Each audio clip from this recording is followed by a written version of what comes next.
Good afternoon and welcome to the meeting of the Site Plan Committee Review for the Town of Newmarket on September the 29th, 2014. There are two items on the agenda. The committee today deals with site plan applications in accordance to Section 41 of the Planning Act, and I'm serving as chair today. Is there any conflicts of interest from members of council? No? No declarations? Okay.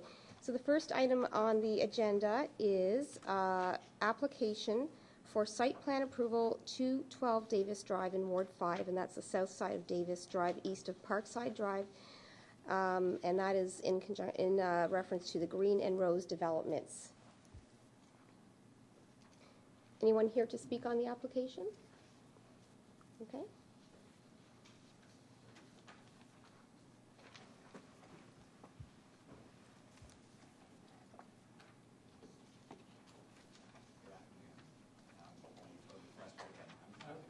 So you hit the mic on there. Yeah.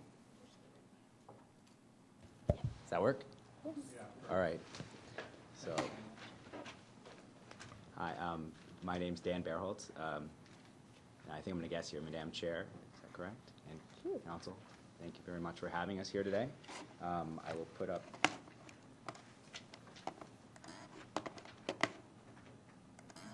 All right. Put up our presentation. So. We meet again. Another week goes by, and I'm very glad to be able to be here to present to you our site plan, and I'll just get started. So we'll do a quick run through of our team first. We'll go over the site context. We'll talk about the urban design, and we'll then go into the plans themselves, and then I'll talk about the elevations, and then the sustainability initiatives we're doing. And then I have a number of extra slides. Staff indicated that there's some questions that may come up, at the site plan review committees, and so we have some extra slides to cover some of the items. So I'll start with my team here. So behind in the front row on my right are some members from API Architects, Artan Matai and David Barnard. They'll be able to answer questions about the building itself and the site.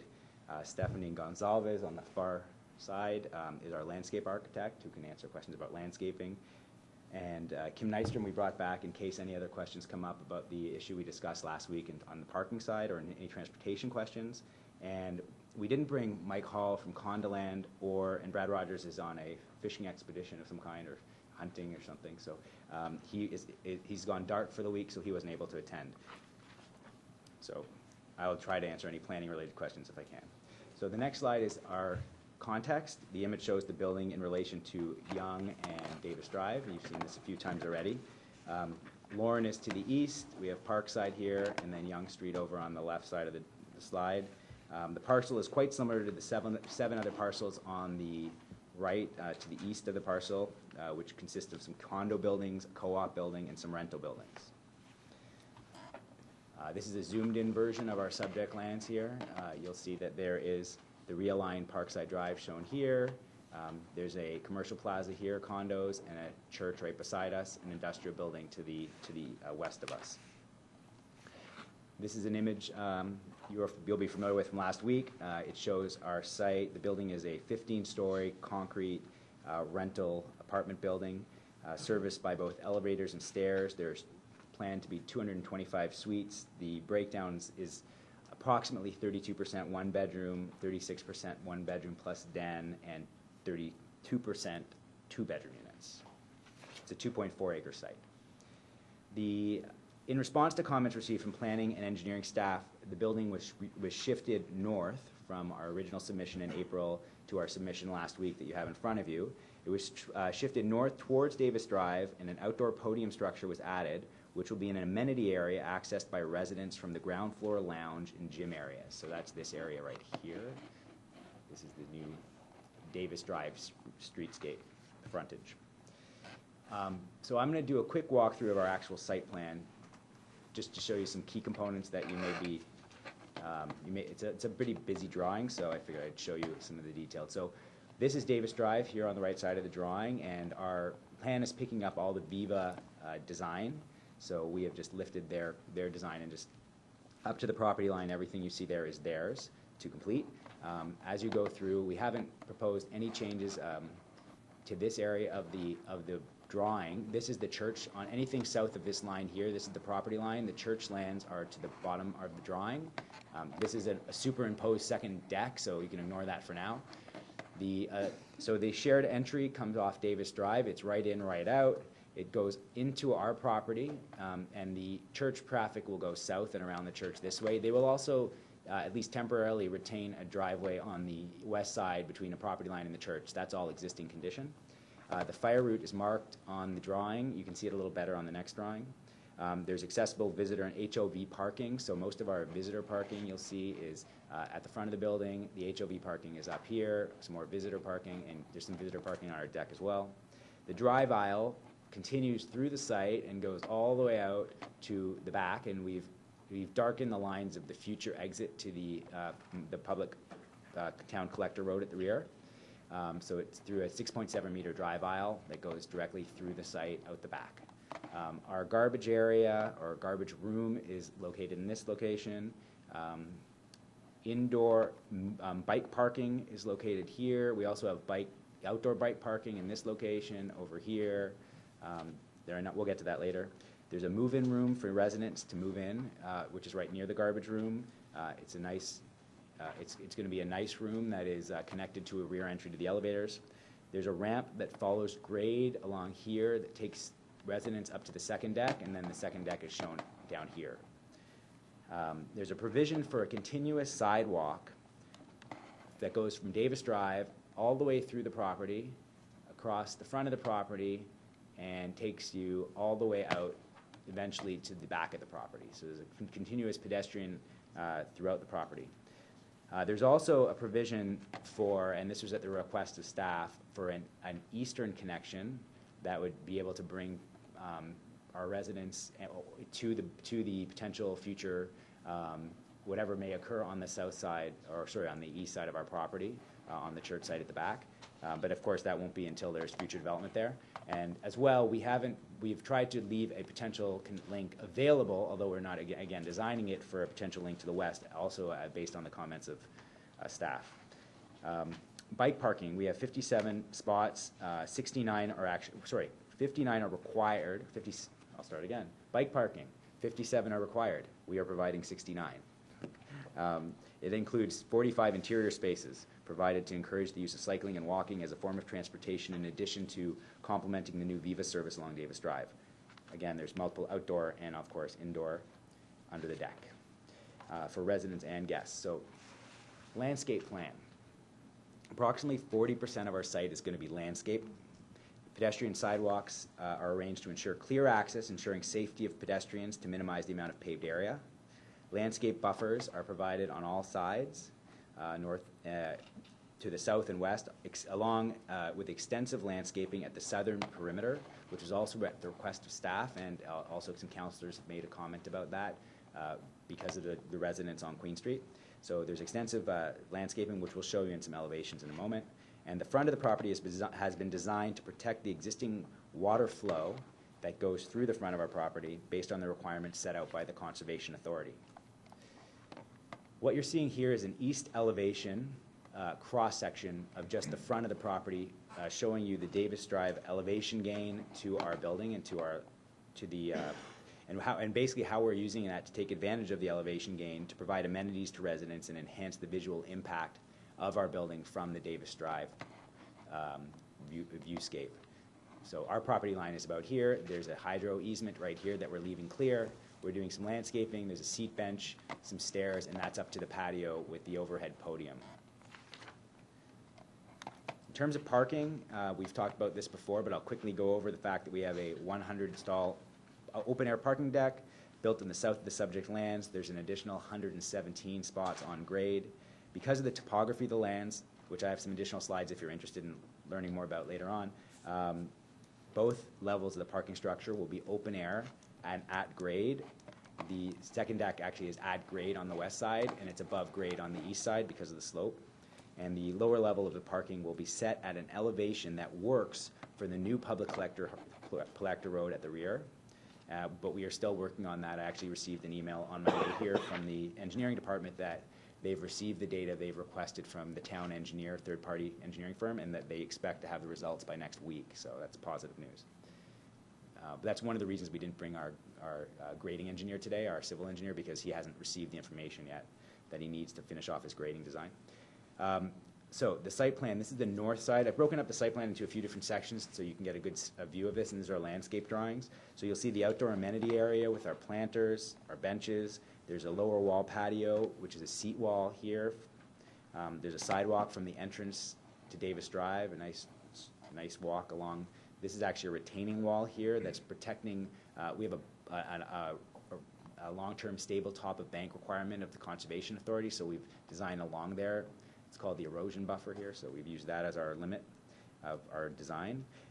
We will encourage and provide easy access for residents and visitors to the active transit facilities, and we proposed outdoor amenity patio. Oh, the outdoor amenity patio edge has now been set back 10 meters, which is closer to the street than it was originally. As required by the Conservation Authority, now we're moving to the back of the property. So these are the backyards on Queen Street here on the left. And this is, if you look at the top here, this is our west property line. And this is 175 Deerfield, which is the industrial to the west. They have a drainage swale along the side of their property. We have now redesigned the existing drainage swale actually came through the property in this direction, diagonally. We have redesigned it and enhanced it. So the property line actually begins on their property and cuts through the back and then connects into where the existing connection is in the backyards of Queen Street as well. And we have enhanced it substantially as per the requirements of the Conservation Authority. This is showing the enhancements we're making. It's a representative section showing the general design and planting plan for the area, including the buffering area. You can see the buffering area and you can see the property line. And again, if you have any questions on any of these slides, we can of course come back to them later on. East elevation. Okay, so we're going to review the elevations. I'll go through these relatively quickly. If anybody has any questions, we can get back to them. This is the east elevation of the building only, and then we've zoomed out, and this is the building, and then the east elevation of the parking lot, and then this is the exact same east elevation with the landscaping in front of it, so to show that what we're doing to improve the viewscape from the church property. So you can take a look at that. Now we're looking at the north elevation facing Davis Drive, so it's not as pretty as our nice perspective view. Now this is the elevation that includes the entire site, including the parking, and then this is the elevation including the landscaping, now enhancing the view from Davis Drive. So you'll see there's going to be a lot of trees. A lot of these trees are actually existing trees that we're going to keep. We're going to obviously keep as many existing trees as possible per the town standards. West elevation from the back, most important thing to take away from this is you'll see that this is our ground floor right here, and the elevation gain at the back actually puts the entire, most of this section of the ground floor underground. So there'll be no windows at the back of the building on the first floor because the grade itself, we're using the grade, we're fitting into the grade. So you'll see it again. Even the parking ramp, as you can see here, this is the west elevation for the full duration of the property. This is the top of the ramp, which is actually at grade. So you'll drive from about this level, you'll come up a ramp at about 8% grade, you'll get to the top, and you're literally at property level of the neighboring property. The property, as you see here, also falls off. It falls off to the front, it falls off to the south, and it also falls off to the east, and you're looking at it from the west, so you're looking at the highest point here. We're also going to be landscaping along the western boundary as well. There's already existing landscaping on our neighbor's property as well. All right. I'm getting ahead of myself here. South elevation. Okay. Finally, the south elevation, which is a very important elevation because that's where our only residential neighbors are to the south, our only direct residential neighbors. So we are very conscious of the neighbors to the south. And we've gotten some feedback through Councillor Sponga about their concerns, so we've tried to address them here. This is the elevation right at the building level, and you'll see the grade. This is the grade of the parking ramp. When you're stepping back to a further south profile piece, so you're looking at the property line here, or slightly in from the property line, but you're seeing the back of the deck. This is you'll see in a second when you landscape it, this is going to be the entrance to the parking garage. From the southern collector, and then this is basically what we're doing to landscape the view from the back. And so, we can, if you have any questions about that, and specifically, we can ask Stephanie later on. finally, accessibility. I have a couple slides on accessibility. I don't want to go into too much detail other than to say, you know, we are following all requirements of the Davis Drive, Young Davis Drive sustainability checklist. And, hold on, did I skip a slide? Yeah, sorry, I skipped a slide. Let me go back to accessibility.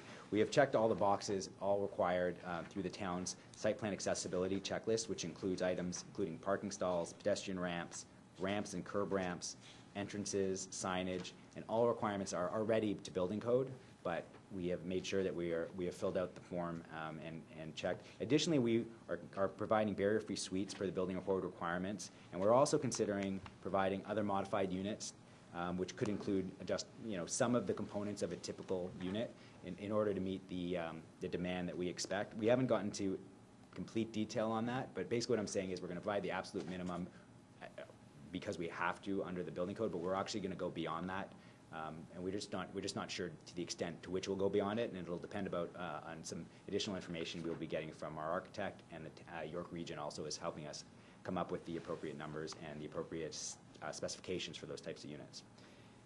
All right, and so finally, the last two slides are on sustainability. We are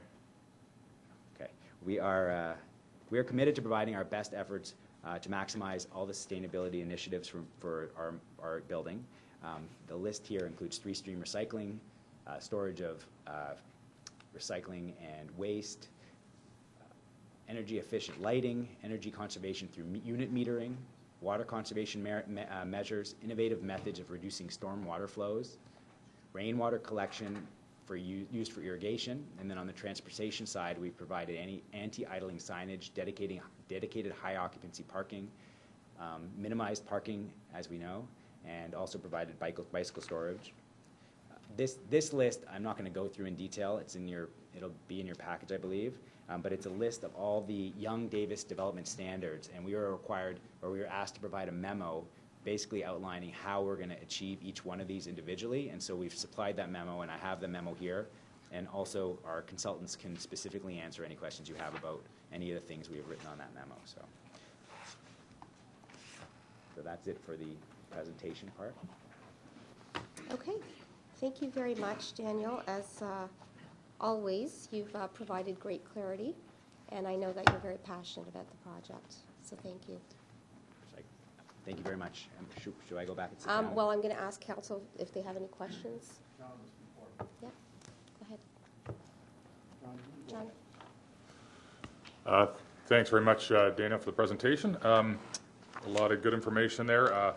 I'm certainly not going to question about your commitment to minimize the parking supply. I think you got that covered. But I do want to ask you a bit about the 3-stream recycling. Can you describe to me how that works? What do you mean by 3-stream recycling? I'm going to flip to. I have a few different slides here. And I can bring up the architect, but this is an example of one of the types of 3-stream recycling systems that we have looked at in its early days in terms of our specifications. But just to explain, this diagram helped me, and this is one company called I think it's called WSG. Mm-hmm. And so basically the way this system works is that there is a button pad in each floor in the garbage room, and you just basically decide which type of bag you have, and so before you open the chute, you press the button and it says garbage. What happens is it redirects the chute to aim for the right bin at the bottom. So there's an organics container, a garbage container, and then there's a recycling container, and so depending on which button you press, it would go down into that container. So that's one of the specifications that we're still considering, but that's the type of design that we're thinking about. That's great. That's what I wanted to see. I just was concerned it might have meant, well, we'll have that in the basement, all the options, and people still had to, but this is true 3-stream recycling. And I could be wrong, but I believe this might be the first building in Newmarket of this nature. I think so. I'm not aware of another. I'm going to add one other thing that our property management partner, Greenman, has done in the past is instead of having the system, which in earlier iterations we understood there were times where there were some problems with some of the earlier models of them. So they had come up with a system in some of the Toronto buildings where they, instead of retrofitting their whole garbage chute system, what they did is they instituted, like you have typically on your pickups, is that there was a calendar, and certain days were recycling and certain days were organics and certain days. So it would be the same chute and then at the base, they would literally move the container, and the compliance apparently was very high, you know, Really? in the 90%. They checked, of course, but even though it was, you know, it's just like for us, when we put out our garbage, you know, on garbage day as opposed to recycling day. So there's different ways you can do it. We're Right. not sure which way we'll do it. Okay. The other was just, it was a quick point, but when you showed that front podium, did the sidewalk access, it seemed to go around the side of the building, it didn't seem to provide access to the podium outdoor seating area, which seemed caught me as a bit odd.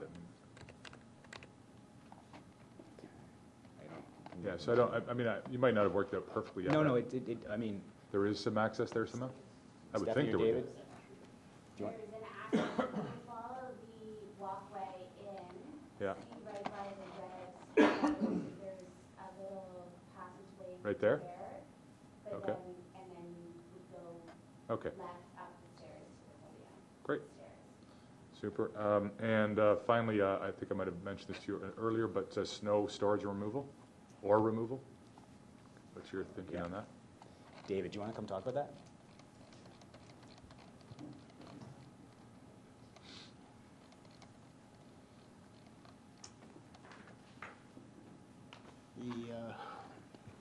The snow storage is actually, as is indicated actually in blue on here.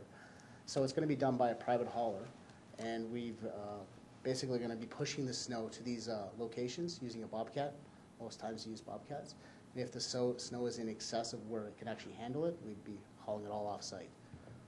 So when you push it here, is that you've got a, We've moved the landscaping so that it doesn't damage the landscaping in those but are you sections. pushing over onto grass, or are you On pushing? grass, yes. Okay. There's actually a drainage swale on that west property line. On the east one, there's just tall trees and grass. What about the effects of salt, et cetera, if it's being pushed over? Where, with the selection of plants, we counteract that. We just choose native plants that, you know, can take the salt. Okay, I don't know enough in this area, but I'll leave it to staff to Sure. if that's a concern or not, but, Yeah. okay. All right, thank you very much.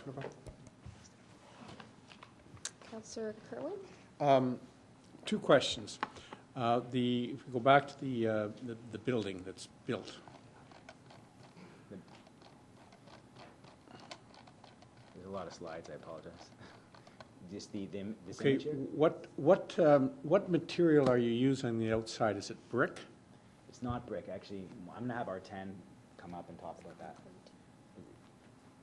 Actually, I have a couple slides on that.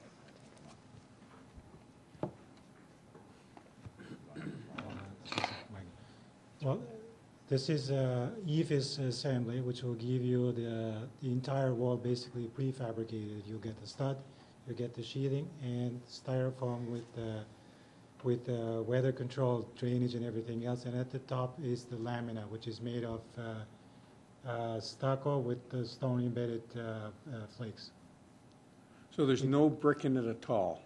No, It's this all- one, it's a very high-resistant material, and we can provide specs for that, and it's by far superior than what you see on a stucco finish, Okay. due to the composition it has. Okay, the other question I have is with my colleague, Regional Councillor John Taylor, and that's snow. I've had problems with that in my own ward. Last winter in particular, cold, excessive. And it's a condominium corporation called Highgate. And after the first winter, they have gone to total snow removal from the property. What was happening, you know, you have a private contractor come in and he puts down salt and he puts down sand, and it literally killed all the vegetation. There was nothing left after that because it's just, it compacts, it becomes ice actually. And I think you should really seriously look at that. You have a shortage of parking now, which I can accept, but with snow accumulation, you're even going to have more shortage of parking, okay? And even the visitors' parking sometimes is used by your own staff or the own people in that residence. So I think you've got a serious problem with snow removal.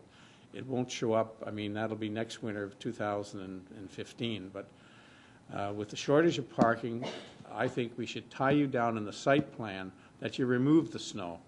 If not, the parking situation is going to be exacerbated by the accumulation of snow.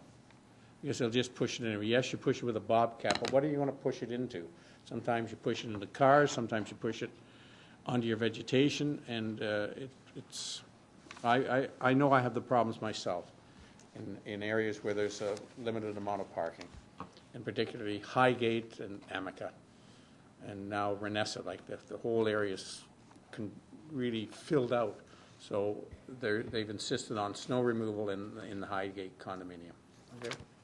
Thank you, Councillor Kerwin. I believe we have Councillor Sponga next. Thank you, Madam Chair. Through you, Dan, thank you again for being open to, very approachable, and always ready to try to work some of these issues out. I have a number of questions, so maybe we'll start from the bottom up. How's that? First thing, and I'm just going to reiterate some of the comments that were made around the snow removal. I think that there were some good comments that were raised that I hadn't necessarily thought of, and it should be looked at. But one of my biggest concerns is that the grade differential between your proposed property and the church to the east. And my biggest fear is that we see some very erratic winter. I just had recently a meeting with the Conservation Authority around some flooding areas in Ward 5, and we tend to see some fluctuation in the weather, so melt and freeze and so forth occurring. And my biggest concern is how that melting, what sort of impact is that going to have into the much lower graded property to the east. So that I have a serious concern with that, and I'd like to know how you're planning to address that. Give me 1 second here. I think that I brought a different slide that may help us here.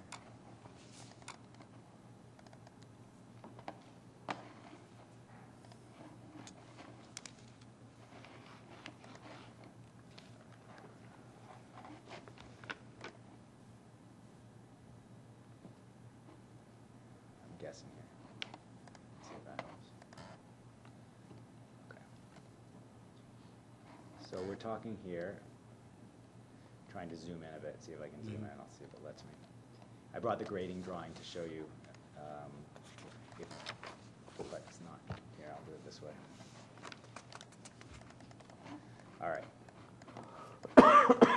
So this is the property line here that starts at the south end and that goes all the way across to the north end. So your concern is understood, absolutely. I just want to explain the grading is very complicated on this site, and we've done extensive profiles and provided them to the engineering staff for them to evaluate. What you'll see here is the grade between our property and the church property for about about the first third to half of the site is matched. So it's completely the way it is right now. Effectively, we're matching their grade, and that's what that note here is. Where you start seeing differential between them is about this point here, towards the rear of our property, after our building is finished. And at some points, it actually is sloping towards the building, and it's actually in the other direction. So, this is actually their property is slightly higher than ours, where it comes along this arc here. So it's actually theirs will drain onto our property because we're going to excavate to some extent for our parking, so in order to get a flat grade. And then what happens here is it transitions, and this part here is actually a sloping down. So what I can tell you is we don't. The unfortunate answer is that I don't have a final answer for you yet because we're waiting on the work of Burnside, the town engineering third-party company, who's going to give us the grade at the back. But if we were to look at it today, our functional servicing report and our grading plan accounts for all the requirements, and I'm sure it could be said more eloquently by our civil engineer had he been here. But it's basically we're not allowed to impact our neighbors to any. We can't create a worse condition than exists today for our neighbors. So we need to make sure that we keep all our flow on site and into our own systems. So I can tell you that it's accounted for, and your engineering staff may comment on that if they've reviewed it. And we haven't received any comments that has provided concern in that area. So Dan, I've been just anecdotally, I've been on that property so many times. I just remembered. you need to cut the grass. There's so many feral cats. There are nursing kittens in there. It's not funny. I used to go with my dog. I can't do that anymore. My concern is, and I don't mean to leapfrog, but there's another concern that is somewhat related to this issue of the snow melt, and it's under the green initiatives under Appendix B, the very last item, and it's to provide alternative paving materials. And you checked no on this one, and even in the sheet where you detail some of those items, it says you're not choosing this option. One of the discussions that we had with the authority, and I believe our engineering department is working with right now, is the adoption of an LID program, which is the low impact development. And this area, because of the grade and because of where it would potentially drain to the south, and the affluence from there would end up going into what is called the Western Creek, or affluence of the Western Creek. So that would potentially have, and I'm not a hydrologist or an engineer, so I can't express to what extent, but I have a concern that it might have some impact in terms of some of the flooding potential that could occur downstream from here. So I would, I think it's a concern enough for me that I'd like to include it maybe in the conditions that either we address it through permeable pavement treatments or through snow removal. But I think it's something important enough that needs to be worked out. And specifically, I'm speaking right now to snow storage and snow removal. So my option would be that we try to work towards a solution that would most likely have the snow removed, if that is possible. So then I'll move again to, I want to move I want to ask you why you didn't choose to, I know this is a great pilot project. I mean, just the technology you showed on the single chute, I think it's innovative. It's a great idea. But I just wonder why, considering the fact that it is in a flood area, or not in a flood area, but potentially drained towards a flood area. Is there an explanation why you're not proceeding with permeable asphalt surfaces? Well, to be perfectly honest, I think we've chosen other methods to achieve the same result. So, you know, I'm reading from his notes because I'd asked him to clarify, and this was in the memo. What he said is the methods of reducing stormwater flow that we're using, in particular, there's 4 of them. Sorry, who's this? This is our civil engineer. Okay, thanks. So there's 4 different methods that we've detailed in our functional servicing report that identify how we're reducing stormwater flows, or methods, yeah. So the first one is we were saying that the post-development stormwater flows will be controlled to pre-development levels using on-site controls and underground storage. Underground storage is provided using an open-bottom storm sewer system that also allows for infiltration of stormwater. Okay. So, so basically, in terms of the pavers, I think the pavers achieve the same result. It's just a different method to achieve the same result. I'm glad that you had those comments, and I'm glad. I mean, that's a requirement of the bylaw that you have control stormwater within your own property. Having said that, though, we've heard from the Conservation Authority just recently in front of council making a presentation that we need to start implementing these type of low-impact development measures because we are seeing an increase in the frequency and the intensity of the storm.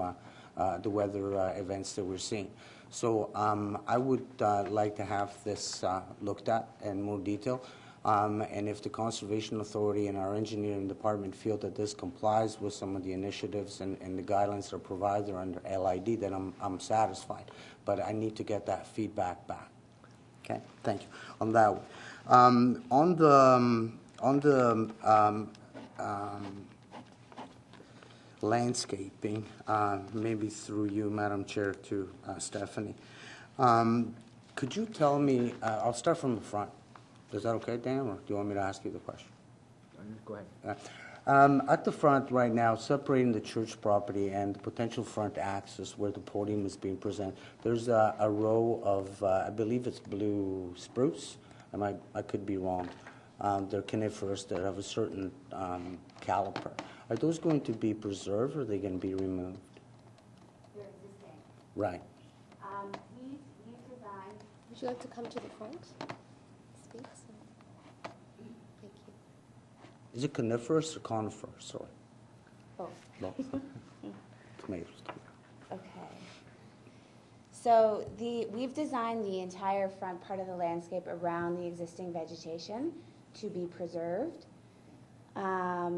So the walkway connection doesn't interfere with the existing shrubs. No, I'm sorry. I'm not clear enough. See that row of existing trees where right above where it says existing trees and vegetation to be preserved? If you could move towards my left. Yeah, there, right there. Is that the original trees are there now? Yes. Okay, so those will be preserved? Yes. Okay, thank you. The other question I had was in terms of the landscape elevation to the east. And that's basically where the snow storage is being proposed. I just wondered if there's an opportunity, and I appreciate the fact that you're proposing deciduous trees because it does create a bigger canopy and perhaps visual buffering of the building. But I wonder, is it possible to consider something that is more pyramidal and native? We've had some successes in other developments, such as I think it's called Eagles. On Eagle Street, the Zamani development, where they used pyramidal maples, which provide more of almost a hedge type of feel, and the leaves don't fall as quickly and as much as your traditional maples. So by providing a buffer for a longer period of time, is that possible to consider that? It is possible to consider. I know that the shrubs that have been selected for anything sort of at the back end of the property, because it is such a sensitive area of land already, because we've chosen native species already to anything that's closer to that bioswale. But of course, you know, if there's species selection that don't meet the requirements, then absolutely we can consider. You know what, I'm not a landscape architect, so I really don't want to get into the nitty-gritty of species selection, but what I'm trying to get is to something that's more of a continuous buffer, not of coniferous nature necessarily, but something that will buffer. I don't know how far those trees are being proposed right now, those deciduous trees from one another. Can you tell me that?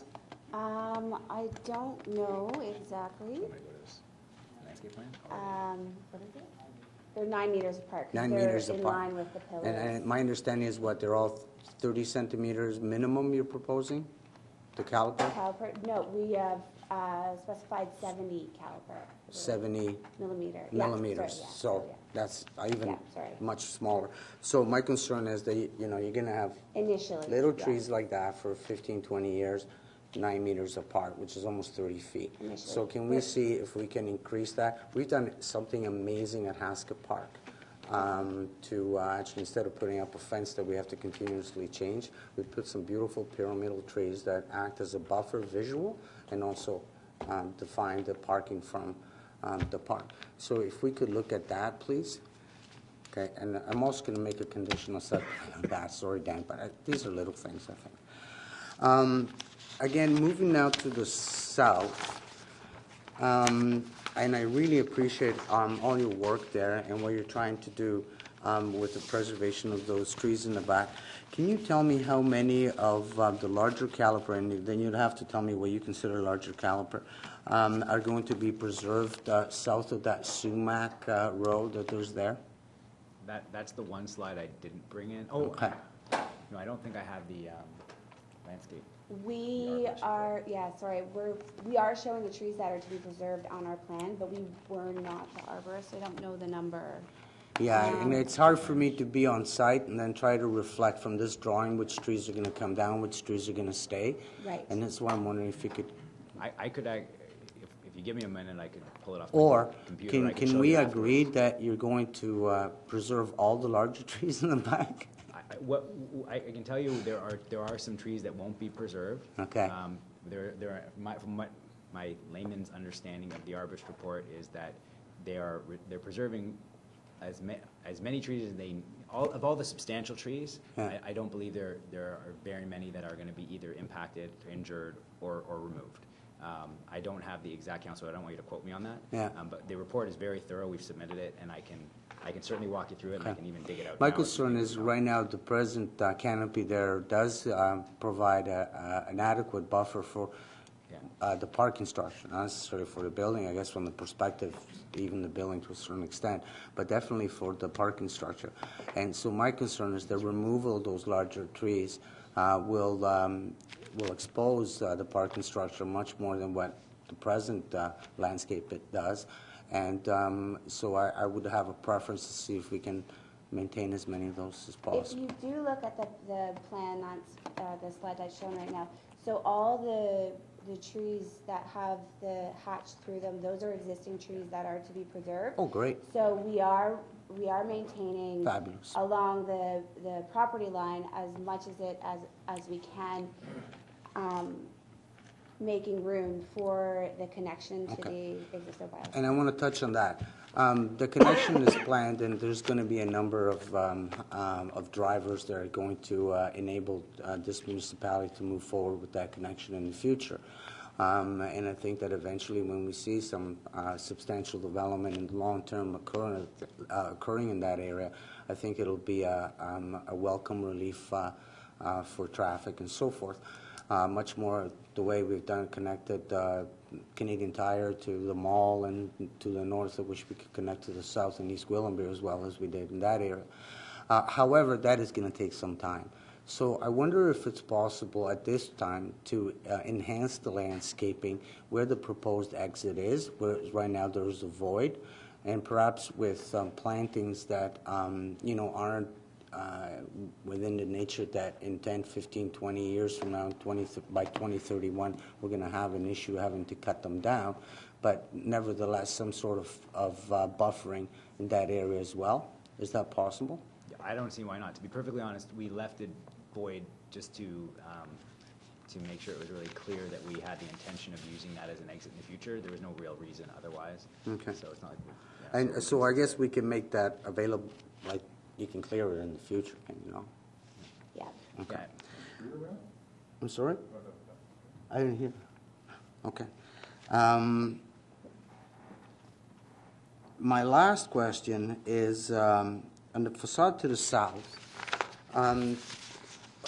or actually all the facades. It's not much in the treatment, and I was going to ask you what the type of materials were going to be used. And I think I understood from, I think Councilor Kerwin asked that question, and it was EFS? I did up a slide here, and I can walk you through it if you would like. I just pulled it off their website, and it basically, it's what Artan articulated. So the key factors are that the exterior panels, they're custom designed, they're factory built, they're done under controlled conditions, they're not field applied. They consist of heavy gauge galvanized steel studs. And you can look at the detail there. I don't have much detail. Yeah, thanks, Dan. I appreciate the technical explanation. My concern is that the buildings actually to the east have had to have considerable work done to the stucco panels because they eventually just came down. And my understanding was that, and correct me, I might be wrong, I'm not an expert, the Ontario or the Canadian Architects Association was no longer going to support EFS type of installations. So how is this different? And I can tell you that under the Downtown Development Subcommittee, the Building Department has recommended that it's given specific attention when that is proposed. Well, as far as product, this one will be as good as it gets in terms of wall assembly, either for the people who will live inside the building for water management, air draft going in and out, meeting the ASHRAE requirements. As far as the problems that they had in those buildings is because they didn't have them done in a controlled environment. This one is done at the shop. You know, everything is pre-assembled. You know, you bring it on site. You know, there are anchors that you attach these panels, and you do the required caulking in between panels, and it's a very durable product. You know, we've never had a singular case of this product failing. What sort of guarantee does it come with? Pardon me? What sort of guarantee does it come with? Oh, that I wouldn't know. We can go through the website of the manufacturer and provide. So you're comfortable that this is not, we're not dealing with the Well, same we're type doing of this issues? in Saskatchewan Okay. and in areas where temperature goes, you know, to levels that you know. Okay. And I'm sure our building department is going to be diligently looking at that. Thank you very much. I don't have any other comments, but I will ask at the appropriate time that the issue of snow removal and landscaping issues be addressed. Thank you. Thank you, Councillor Sponga. Great questions. I wanted to mention that this is important, and this is a pilot project. And you know, we had a council chambers full of residents a few weeks ago at the public meeting. So I think these questions are important, and I wanted to thank the councillor for those. We have Councillor Kerwin next. Just a final thing on the snow removal, and Councillor Sponga has hammered on it, and so has Regional Councillor Taylor. In the months of spring, beginning March and April, snow melts in a peculiar way. If you're walking east or west, and you have the snow melts on the north side faster than on the south side. So on the south side, if you have snow piled, and we often do, that snow thaws and freezes. When it thaws, the water runs down, and it runs onto your sidewalk, or it runs into your parking lot, and it freezes. And it's called black ice. And I've noticed that in our insurance claims, we have more and more claims against the town, falling on sidewalks, falling on asphalt, or whatever. And it's in your own interest, because of the way snow melts in April and March, to remove the snow. And also, the snow accumulates phenomenal debris, pop cans, papers, cigarette butts, and it's disgusting. Take a look at all the commercial zones, plazas in Newmarket, where they stow the snow in the center. And in the spring, you have all the garbage, cigarette butts, cigar butts, pop bottles, cans, papers, you name it. So, you know, you want to make this as attractive as possible. And you don't want 2 months of ugliness in an apartment building. So I would, like councillors, insist almost, mandatory, that you must remove the snow, or you're going to create more parking problems, but also from a safety point of view. I've noticed it myself when I walk home, and I do a lot of walking. I always walk on the north side of the sidewalk rather than the south side, because the north side is clear, the south side is black ice, just because of the movement of the sun. So I think you have to be cognizant of that. That's all. Just to respond quickly, I blew up this comment just so, because I know there's a concern about that, and we've been made aware of staff as well, but even before the staff brought it up, we added this comment to our already submitted drawings stating that the snow storage will be removed by a third-party contractor, or if necessary, removed. So it wasn't, I don't even think that was a requirement of site plan. We understand Greenwind has, you know, many buildings. They manage, I think, thousands of units, and so we've talked about this in detail. So we absolutely have the intention of removing snow if necessary, and I will certainly talk more to them about this, because the concern is, you know, loud and clear. The other thing is, when I looked at it, and more and more, and you had, they are the flat window. Okay, they're the windows that have been popping out lately. And as far as I'm concerned, the construction industry today is at best mediocre, probably shoddy. And those are the windows that have been dropping out downtown. They've been popping out. So, you know, in the construction of this building, because it is an apartment building, you're going to have to maintain the absolute excellence in quality building to ensure the contractor, but ensure the product. And the product, according to the conferences that I've gone to, the product now is decreasing in quality. And that's right across the board, whether you buy dental floss or you buy brick, mortar, wood, no matter what it is. It's just unfortunate, but that's just the nature of the ball game.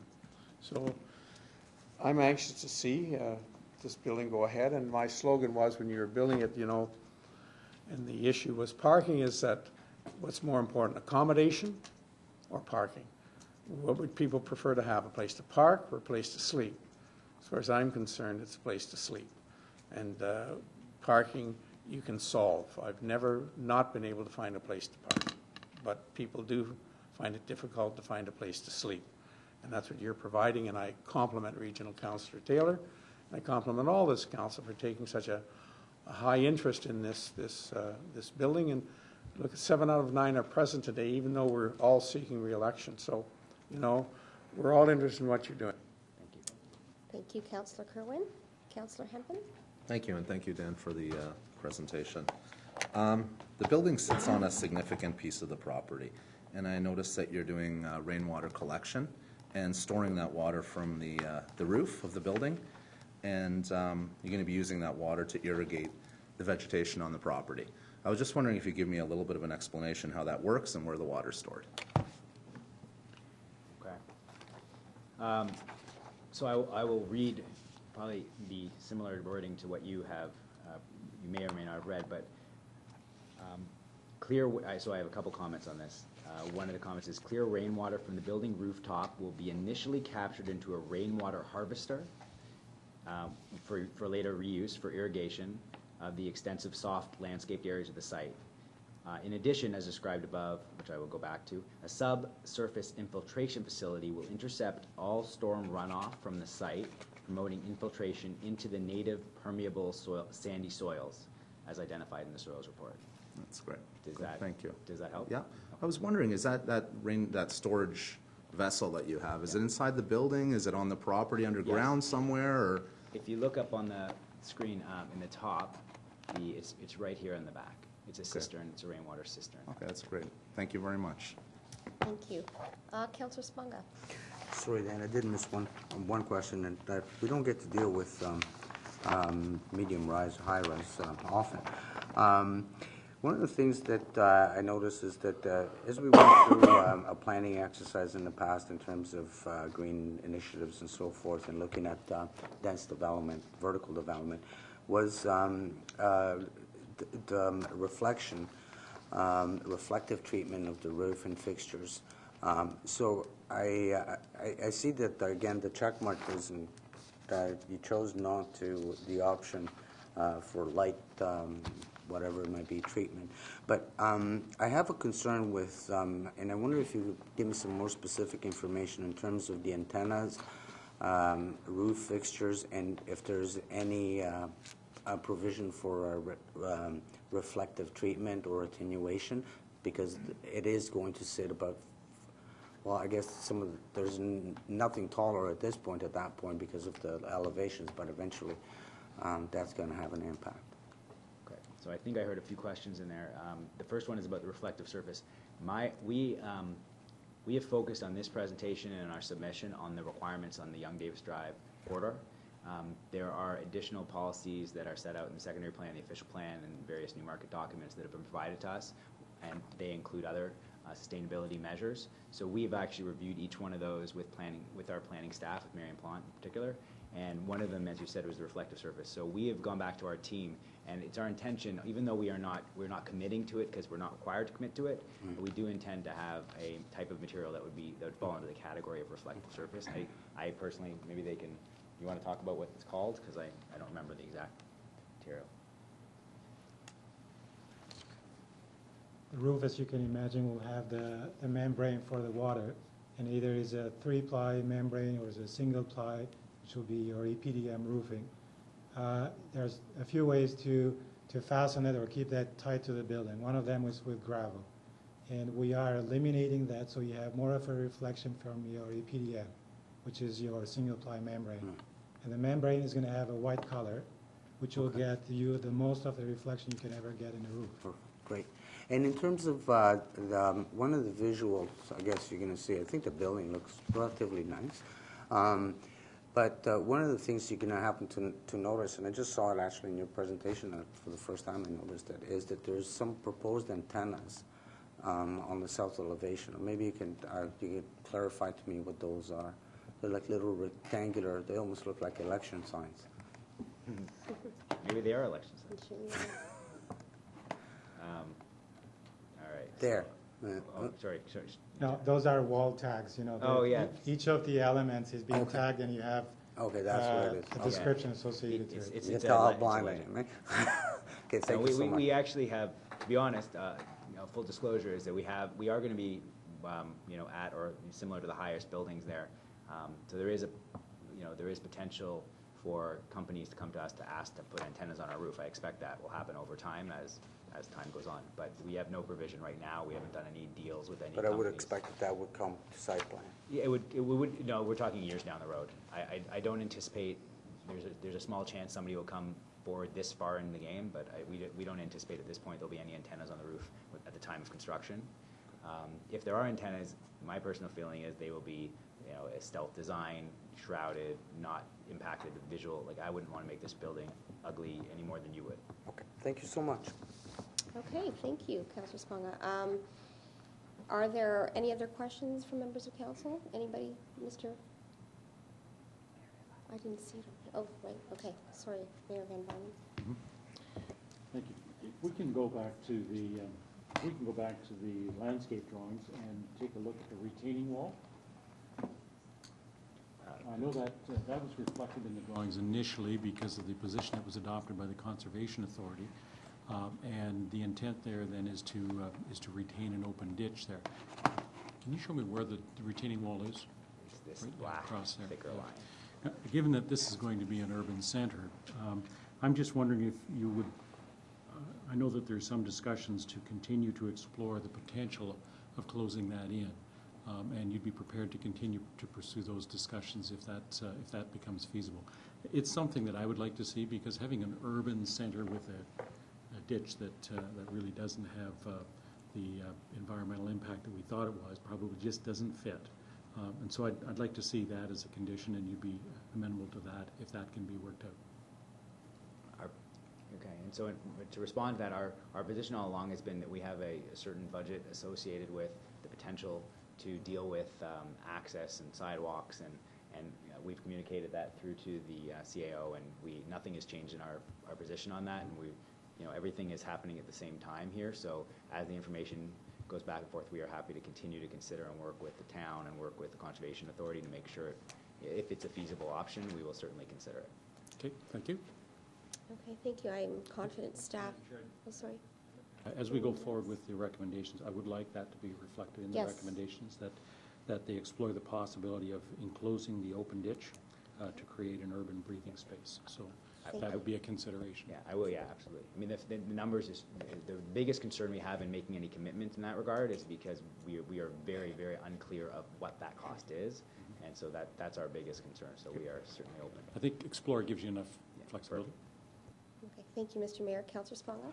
Yeah, through you, Madam Chair, if there's no other questions, I'd like to move the recommendations, I'd like to move the site plan with the recommendations included from staff. And I would like to add, I guess, the condition that Mayor Van Bynen has suggested, as well as that the applicant address the issue of snow management and/or removal to staff satisfaction, as indicated by Site Plan Committee. And leave it to you guys to work that one out. And that the applicant review the landscape plans to the east and south to enhance the visual buffering.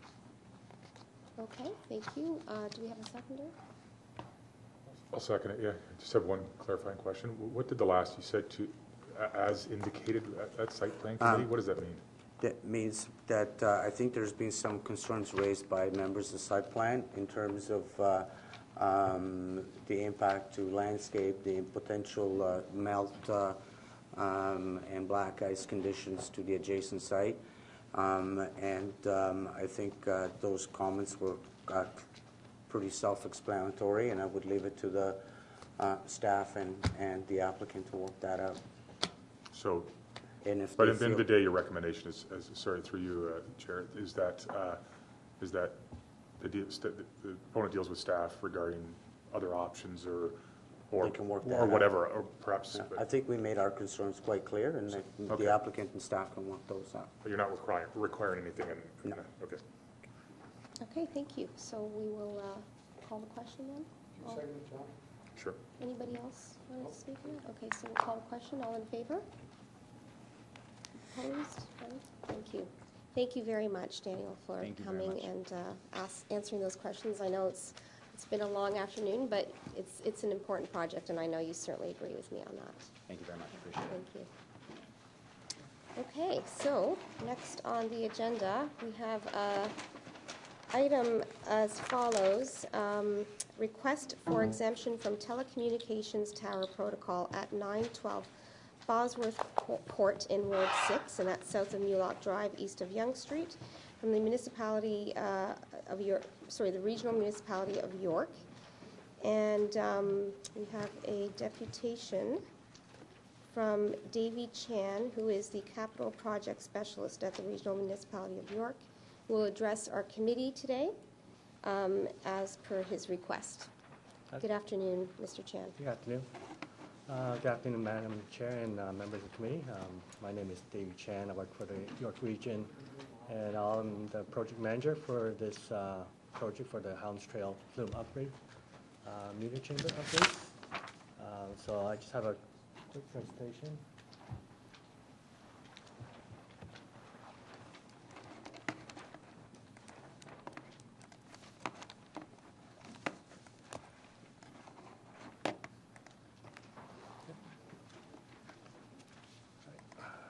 So I'll just quickly talk about the proposed work that we'll be doing. So we're doing upgrade the facility to we're going to upgrade the facility to current York Region standards, which is and also connect it to the region SCADA system to improve monitoring and data collection. Proposed work will include upgrades on new electrical equipment within the shelter, including a new control panel, install a new 5-meter high galvanized steel antenna pole, replacement of existing equipment and instrumentation within the chamber. And this is just a site plan of the facility. And so there's the shed that contains all the monitoring equipment. And also this is showing where the proposed radio antenna will be. And of course this is Bosworth Court. Just an elevation view of what the facility looks like. So there's the shed up top, the antenna pole, and underground is the actual meter chamber where we actually take our measurements of the flow. This is just aerial plan of where the proposed radio communication path will shoot to. So we plan on putting an antenna that will point to the Aurora Southwest elevated tank that will connect to our SCADA system. Just some quick site photos of what the facility looks like. So this is looking at facility to the south, as well as looking at the facility to the north, showing the shack and the shelter and some of the, residents in the area. Again, just have more pictures of the equipment shack, shelter.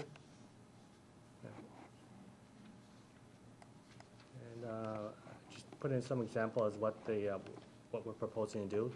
So we installed this similar antenna at other York Region facilities. This one is actually located at Bloomington and Yonge, where we have a flow meter chamber, and it's basically it's going to be a steel pole like you see there, and enclosed radio antenna.